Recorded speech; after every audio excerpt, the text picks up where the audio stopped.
आप जानते हैं प्रधानमंत्री नरेंद्र मोदी 3 देशों के दौरे पर हैं। अपने आखिरी पड़ाव ओमान पहुंचने वाले हैं प्रधानमंत्री नरेंद्र मोदी। भारत और ओमान के बीच आर्थिक संबंधों को बढ़ावा देने के लिहाज से प्रधानमंत्री नरेंद्र मोदी की ये यात्रा काफी अहम मानी जा रही है। और इससे पहले प्रधानमंत्री मोदी इथियोपिया का दौरा उन्होंने संपन्न किया। दोनों देशों के बीच दोस्ती का नया अध्याय शुरू करने की बात प्रधानमंत्री नरेंद्र मोदी की तरफ से की गई। प्रधानमंत्री नरेंद्र मोदी ने कहा कि अब भारत और इथियोपिया सिर्फ द्विपक्षीय संबंध ही नहीं दोनों देशों में, बल्कि कहीं ना कहीं रणनीतिक साझेदार के तौर पर दोनों देश आगे बढ़ेंगे। इथियोपिया के प्रधानमंत्री अबी अहमद ने प्रधानमंत्री मोदी को अपनी कार में बिठाकर एयरपोर्ट तक छोड़ा। प्रधानमंत्री मोदी को ओमान के लिए विमान में सवार होने से पहले व्यक्तिगत रूप से विदा किया। इस दौरान दोनों नेताओं के बीच जबरदस्त गर्मजोशी देखने को मिली। पीएम मोदी ने भी इथियोपिया के प्रधानमंत्री का आभार व्यक्त किया।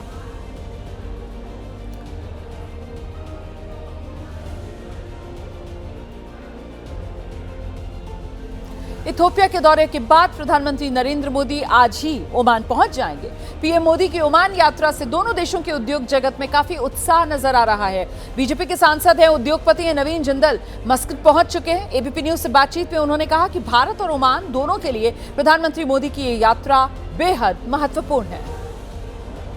नवीन जिंदल जी, कैसे देख रहे हैं आप भारत और ओमान के इस रिश्ते को और प्रधानमंत्री मोदी की इस यात्रा को? देखिए, भारत और ओमान का रिश्ता बहुत ही पुराना है और बहुत मजबूत है और माननीय प्रधानमंत्री नरेंद्र मोदी जी को यहाँ लोग बहुत चाहते हैं।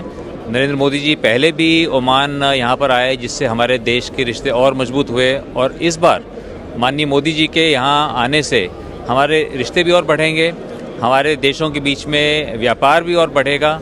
और हमें इस बात का बहुत गर्व है कि हमारा ग्रुप जिंदल ग्रुप ने यहाँ पर बहुत काम किया है। पिछले 15 सालों से हम यहाँ पर एक्टिव हैं और यहाँ के सबसे बड़े स्टील के निर्माता भी हैं।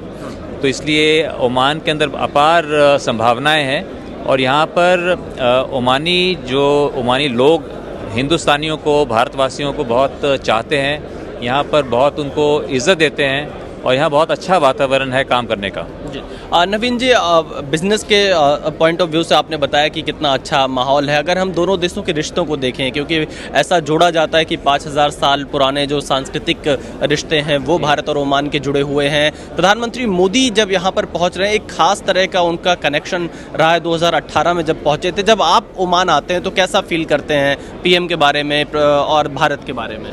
देखिए, मुझे वो दिन भी मुझे याद है जब 2018 में माननीय मोदी जी ओमान में आए थे और यहाँ पर सभी लोगों में जो भारतीय मूल के लोग हैं उनके अंदर तो खास करके यहाँ पर मैं समझता हूँ 10,000 से भी ज़्यादा लोग इकट्ठे हुए थे माननीय मोदी जी को मिलने के लिए, उनको देखने के लिए, उनको सुनने के लिए। और उसके बाद से हमारे रिश्ते और मजबूत हुए हैं क्योंकि यहाँ पर ओमानी सरकार के अंदर भी सभी लोग माननीय मोदी जी को बहुत ही इज़्ज़त की नज़रों से देखते हैं, उनसे बहुत प्रेरणा लेते हैं और वो भारत से बहुत प्रेरणा लेते हैं कि जिस तरह से भारत 7% की दर से आगे बढ़ रहा है, ओमान बढ़ रहा है करीब 3 से 4% की दर पर। तो ओमान भी देखता है कि भारत से सीखकर कि किस तरह से तेज़ी से आगे बढ़ा जाए और वो सभी माननीय नरेंद्र मोदी जी के नेतृत्व से बहुत प्रभावित हैं और उनसे बहुत प्रेरणा लेते हैं। जो अपोलो ग्रुप है उसकी joint managing director Sangeeta Reddy भी मस्कट में हैं। उन्होंने एबीपी न्यूज से खास बातचीत में कहा है कि दोनों देश हेल्थ केयर सेक्टर में नई संभावनाएं तलाश रहे हैं। प्रधानमंत्री मोदी की इस यात्रा से भारत और ओमान दोनों में निवेश बढ़ेगा। संगीता जी, किस तरह से आप देख रही हैं इस विजिट को प्राइम मिनिस्टर नरेंद्र मोदी की? भारत और ओमान के बीच बिजनेस कितना बढ़ने वाला है, बायलैटरल ट्रेड कितना बढ़ने वाला है और कितनी अपॉर्चुनिटीज बढ़ेंगी?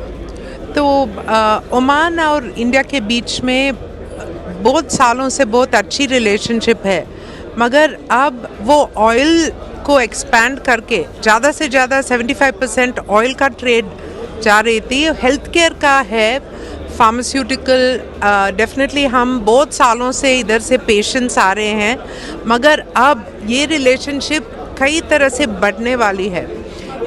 इधर इनका गवर्नमेंट 2040 विजन लेके beyond oil they looking at many other areas, agriculture, manufacturing पूरा।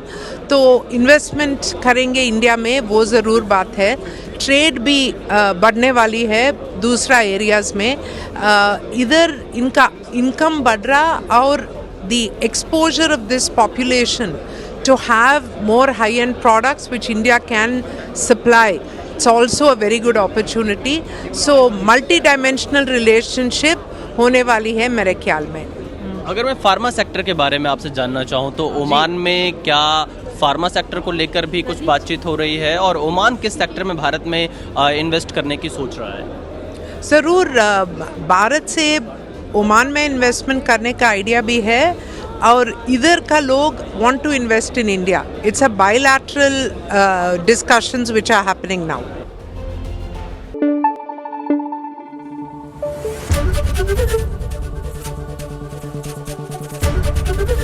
एबीपी न्यूज़ आपको रखे आगे.